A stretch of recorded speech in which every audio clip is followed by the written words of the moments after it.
আমার কি হয়েছে, আমার বউ পালে গেছে, বাচ্চা দুটো লেগে পালে গেছে বেঙ্গলা থেকে। 2 লাখ টাকা খরচা আছে, আমি 1 লাখ টাকা দিছি। আমার বাড়িতে কাউরে পায় কিছু মোবাইল ছাড়লো কিছু পায়। হ্যাঁ, ছেলেটা ভালো হবে।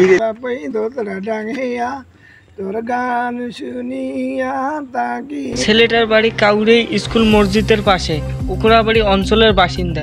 ছেলেটার কি হয়েছে সেটাই আমরা জানার চেষ্টা করব। দাদা, আপনার বাড়ি কোথায়? আমার বাড়িতে কাউরেই। কাউরে এর কোথায়? এই স্কুল মসজিদের। ও, স্কুল মসজিদের ওখানে। হ্যাঁ। দাদা, আপনার কি হয়েছে ঘটনাটা? আমার কি হয়েছে, আমার বউ পালে গেছে, বাচ্চা দুটো লেগে পালে গেছে বেঙ্গলা থেকে। ও, বাচ্চা দুটোকে নিয়ে গিয়েছে? হ্যাঁ হ্যাঁ, দুটো বাচ্চাকে নিয়ে গেছে। তো এখন কি করবেন? আসলে তো নেবো, আর না আসলে কি করবো, বিয়ে করা খাবি। ও, আসলে মেনে নেবেন?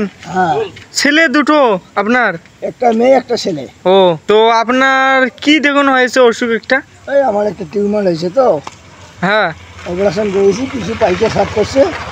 কত টাকার মতন গিয়েছে ওখানে খরচ? 2 লাখ টাকার মতন গেছে। পুরো টাকা দিতে পেরেছেন? না, একটা ঠিকাদার ছিল তো, কিছু উনি দিছে, আমি কিছু দিছি, করিয়ে অপারেশনটা করিয়ে নিয়েছি। আচ্ছা, আপনার ঠিকাদার কোথায়? এই ঠিকাদার তো সামনে আছে। এনার কি অরিজিনালে অসুখ হয়েছিল? অরিজিনাল ওষুধ হয়েছে, মাথার মধ্যে টিউমার। 2 লাখ টাকা খরচা আছে, আমি 1 লাখ টাকা দিছি। ও, আর 1 লাখ টাকা ঘর থেকে খরচা করছে, 2 লাখ টাকাতে কমপ্লিট। না না, দারুণ দারুণ। আচ্ছা, এখানে একজন আছে। আচ্ছা দাদা, এই কথাগুলো কি সত্যি? হ্যাঁ দাদা, সত্যি। ও, আপনার গ্রামবাসী কিছু হেল্প করে? আমার বাড়িতে গ্রাম বেশি কিছু হেল্প উঠছে, কিছু উঠছে, কারো 50, কারো 100, কারো 10, কারো 20 এরকম ও। দিতেছে। পায় কিছু মোবাইল ছাড়লো কিছু পায়। হ্যাঁ ছেলেটা ভালো হবে, ছেলেটা বউ নেই, কাজটা হলে ভালো হবে। হ্যাঁ।